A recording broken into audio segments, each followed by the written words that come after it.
Buenas noches, bienvenidas, bienvenidos. Gracias de nuevo por estar en este programa que vamos a dedicar a la revisión y a escuchar a Ariel Dulitsky, que es el director de la Clínica Legal de la Universidad de Texas, a quien le doy la bienvenida. Como siempre, Ariel, bienvenido, gracias por estar aquí. Muchas gracias, Carmen. Gracias, Ariel. Bueno, pues como sabemos, Ariel formó parte como presidente del grupo de trabajo sobre desapariciones forzadas e involuntarias de Naciones Unidas. Con Ariel hemos conversado en diferentes momentos y ahora, Ariel, estamos conversando contigo con motivo de la presentación en México, en el Senado y con organizaciones de derechos humanos a través de la red que los convoca, de un informe pues muy importante, un análisis de testimonios en juicios contra integrantes de los Zetas en San Antonio, en Austin, y del Río, Texas. Control,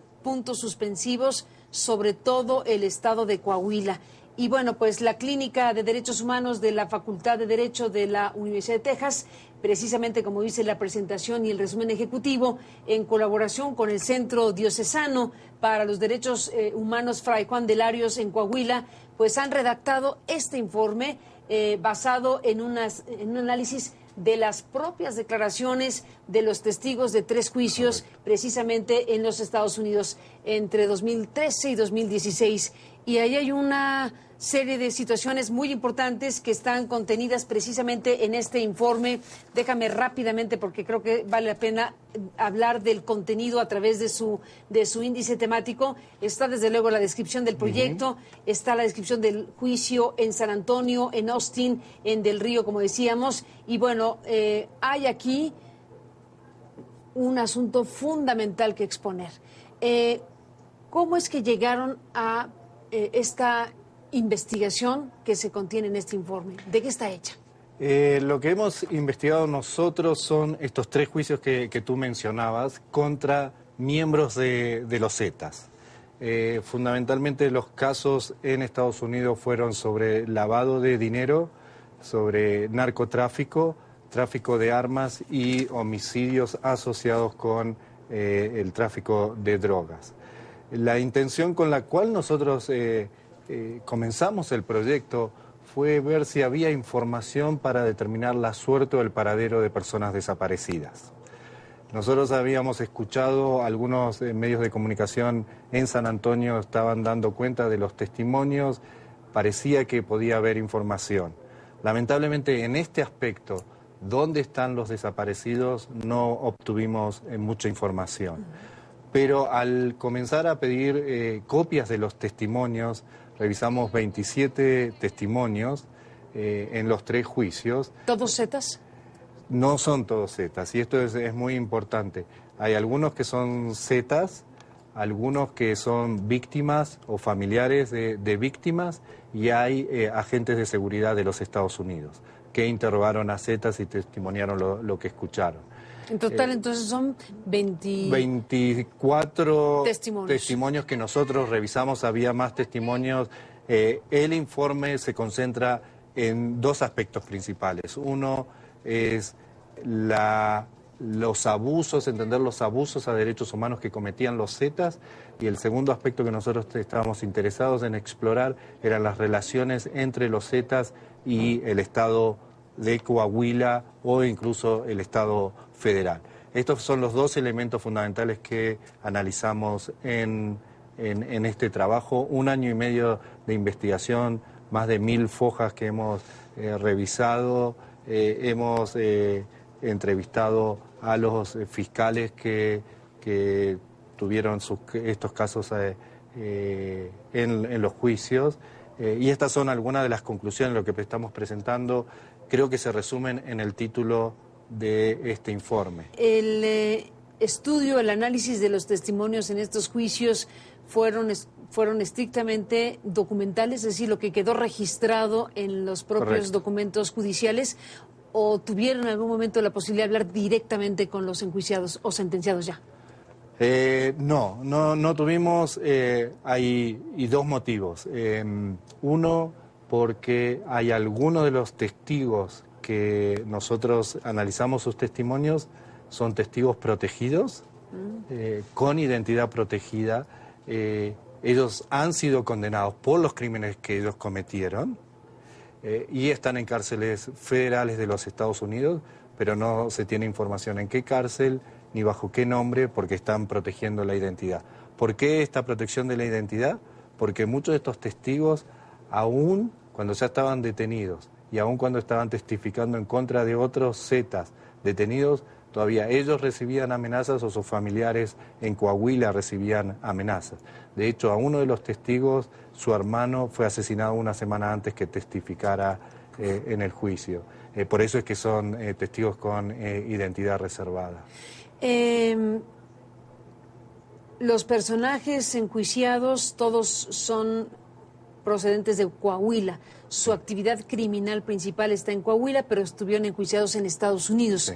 ¿Cómo conecta Coahuila con Estados Unidos y estos juicios contra ellos?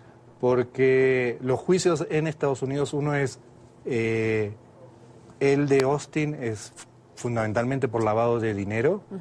El lavado de dinero a través de lo que los zetas tenían, que eran carreras de caballos, tenían ranchos donde criaban caballos, y a través de esto lavaban el dinero. La persona enjuiciada, en este caso la principal persona enjuiciada, era el responsable de todo este negocio. Y esta actividad se hacía en Texas. El caso en San Antonio, que era el jefe de la plaza de Piedras Negras, es fundamentalmente por el narcotráfico y el tráfico de armas desde Estados Unidos o hacia los Estados Unidos. Y el homicidio que entró en este juicio es porque eran homicidios asociados al crimen de narcotráfico, tráfico de drogas o tráfico de armas, es decir, la violencia asociada con los crímenes que estaban en Estados Unidos. Y el tercer juicio en Del Río es sobre narcotráfico y tráfico de armas hacia los Estados Unidos.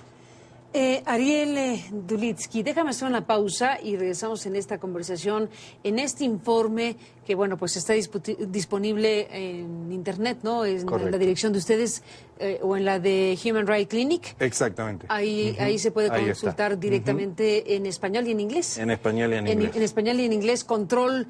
Puntos suspensivos sobre todo el estado de Coahuila. Bueno, después de la pausa regresamos en esta conversación porque, bueno, desde la portada misma, déjame mostrarla si no te importa, desde la portada misma ha causado una reacción fuerte desde el Estado mexicano que no les ha gustado, desde luego, lo que aquí está presentándose, y ahora nos cuentas el contenido de lo que estos testimonios arrojan y del propio conjunto de procesos. Pero bueno, esta zeta que ha sido polémica en su momento, porque, bueno, ahora que regresemos, me parece importante, en todo caso, hablar de lo que significa esta letra, independientemente de cómo y cuándo fue tomada esta imagen, es desde luego una representación icónica del dominio de este grupo criminal en este estado de la República Mexicana. Después de la pausa, Ariel, regresamos en esta conversación.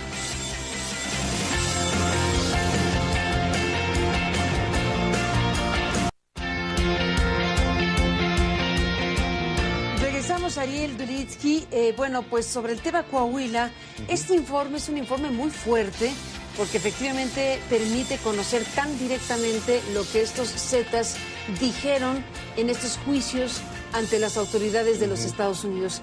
¿Qué ejes principales podrías destacar precisamente de lo que pudieron ustedes conocer y que está contenido en este informe?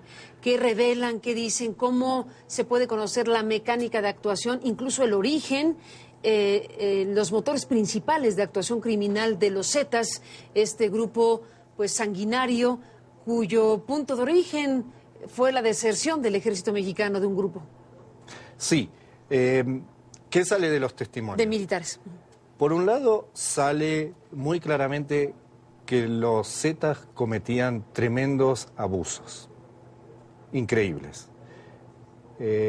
Asesinatos. ¿Por qué increíbles? Una técnica que a nosotros nos causó trauma leerla. Era lo que llamaban hachazos, que era descuartizar vivas a las víctimas. Uf. E incluso a familias, y obligaban a los padres a mirar cómo hacían eso a sus hijos. Esto lo tuvimos que leer. y el que ordenaba eso y estaba presente era la persona condenada en el caso en San Antonio. Entonces uno, el nivel de deshumanización de los Zetas en los asesinatos. ¿Y leíste la descripción que el que lo ordenaba hizo ante los... La descripción que hizo uno de las personas, de los narcotraficantes Zetas, que estaba presente cuando la persona condenada en San Antonio dio la orden de que se haga esto. Los asesinatos, cómo se eliminaban los cuerpos, lo que llamaban cocinarlos, a través de barriles que se incendiaban o se tiraba ácido para eliminarla y no quedara ningún resto para poder identificar. Los secuestros, desapariciones, todo esto hay elementos muy específicos de estos abusos. Un tema interesante que no está suficientemente documentado y que salió en los juicios es el reclutamiento forzado de menores de edad, de niños, fundamentalmente niños estadounidenses, porque tienen pasaporte. Era más fácil que pudiesen pasar la frontera con menos control, y el cálculo que hacían los Zetas es que siendo menores de edad o no iban a ir a la cárcel o iban a tener penas menores. ¿Para traficar? Para traficar. Entonces esto, ¿y cómo hacían el reclutamiento forzado? El reclutamiento forzado era en base a la intimidación. Hay testimonios que dicen, me secuestraron a mí y a 5 amigos. Dijeron, ¿quién quiere trabajar para los Zetas? Al primero dijo, yo no quiero trabajar, lo mataron ahí mismo. Enfrente de los otros. Enfrente de los otros. Los otros 4 dijeron, sí, vamos a trabajar. Este era el terror así. Menores. Ellos no eran menores, pero lo fundamental es que esta violencia, la violencia una era como represalia por perder mercancía, si era incautada o si era robada, era violencia como represalia si alguien estaba cooperando con un cartel rival o con las autoridades, sea de Estados Unidos o de México, era para mantener, para reclutar forzadamente, pero también era para ejercer terror y control. Era la forma de controlar que toda la sociedad se subordinara a las actividades de los Zetas. Esto es lo que surge de los testimonios. Y lo que es muy importante es que todo esto se podía hacer porque, y el título de nuevo, había un control sobre todo el Estado. ¿Cómo se ejercía el control? El control primero era a nivel de las policías. 2 formas. Los jefes de policía, según los testigos, estaban comprados y recibían sobornos, o incorporados directamente a la estructura jerárquica de los Zetas. Es decir, o permitían o orgánicamente integrados. Orgánicamente integrados y trabajaban. Ejemplo, en algunos testigos policía dicen... y Zeta al mismo tiempo. Sí, decían, en Piedras Negras controlaban todo el tráfico, la policía. Entonces, si sabían que alguien entraba con droga, incautaban la droga y la policía se la llevaba al jefe de la plaza de los Zetas. Otro caso, a uno lo detienen con fines de extradición. La policía lo circula por la ciudad para que vaya visitando a todas las personas que tenían deudas con él por la compra y venta de droga, y para que él les pueda decir ahora se la tienen que pagar directamente al jefe de plaza, y la policía lo iba conduciendo por la ciudad y luego lo extraditaron. Lo extraditaron porque no queda otra. Claro, pero ya había, claro. Control sobre la policía, control sobre el Cerezo, el centro penitenciario de Piedras Negras. Entraban y salían cuando querían. ¿Era centro de operaciones? Era centro de operaciones. Ahí operaban sobre los carros, que los transformaban para poder esconder droga y pasarla por la frontera. Tenían televisores, tenían teléfonos, entraban mujeres, podían hacer fiestas, hacían lo que querían. Estos 130 que supuestamente se escaparon, que fue una fuga, uno de los testigos dice no fue fuga, hubo 2 camiones aquí que vinieron, nos llevaron a todos, salimos por la puerta principal del centro. Este era el control. Y el control también se extendía a las procuradurías y aparentemente también a la PGR, algunos funcionarios de la PGR, algunos funcionarios de la Procuraduría del Estado. ¿Por qué? Fundamentalmente para que no se investigaran los crímenes, si se investigaran para que no avanzaran las investigaciones y si había presión de autoridades más altas para que se condenara a alguien, que las condenas sean mínimas. Esto es lo que dicen los testigos. Y hay información suficiente en testimonios muy precisa de que incluso gobernadores, el actual gobernador y su hermano, el gobernador anterior, que recibieron sobornos directamente de los Zetas. ¿Humberto y Rubén Moreira son señalados en los juicios directamente? Son señalados por los testigos. Por los testigos, por los testigos, no por los imputados. No. Y los testigos afirman que recibieron dinero de los Zetas. ¿Se habla de cantidades? Por lo menos en el caso de Humberto Moreira, Uribe, que era un inversionista que invertía los recursos de los Zetas, habla de 2 pagos de entre $1,5 millones y $2 millones cada uno. Ariel, antes de iniciar esta conversación en el programa mismo conversábamos sobre este punto. Déjame retomar el hilo de este personaje Uribe, que bueno, en esta exposición sobre este informe, pues ha habido una reacción desde luego del gobierno mexicano y se desestima desde la foto hasta los propios testimonios. Me comentabas precisamente que hay un interés en desacreditar el valor de esos testimonios, la credibilidad de esos testimonios. Este personaje en específico, por haber salido en un programa de televisión famoso, conocido como Casos Cerrados, de la cadena Telemundo, bueno, un poco así, si ese señor salió en ese programa, ¿por qué tendríamos que creer en su testimonio? Ellos han cooperado con el gobierno de Estados Unidos para recibir menores condenas. Es decir, lo que se llama en Estados Unidos el plea bargain, que a cambio del testimonio tienen un beneficio judicial. Sí, lo que es importante, en cuanto a los beneficios judiciales, fueron cada uno de ellos preguntados, se le preguntó en los juicios, sí dijeron, sí, estoy hablando, pero nadie me prometió que me van a reducir la condena. O sea, ahora el juez es el que tiene que decidir si va a reducirla o no, y puede tomar en cuenta que yo cooperé con la justicia, pero no tiene la obligación. No hay promesa y no hay compromiso de que se va a reducir. Existe la posibilidad, existe la posibilidad y lo evaluaron. Pero lo que es más importante, Carmen, y tú sabes, en Estados Unidos para condenar a una persona tiene que ser, más allá de cualquier duda razonable, que esta persona cometió el delito. ¿Cómo se prueba? En Estados Unidos fundamentalmente, como es juicio oral, a través de los testigos. Y en los 3 juicios, los jurados condenaron a estas 3 personas, o más, porque había más, pero fundamentalmente a estas 3 personas. ¿Por qué las condenaron? Porque, entre otras cosas, escucharon los testimonios y encontraron que estos testimonios eran creíbles.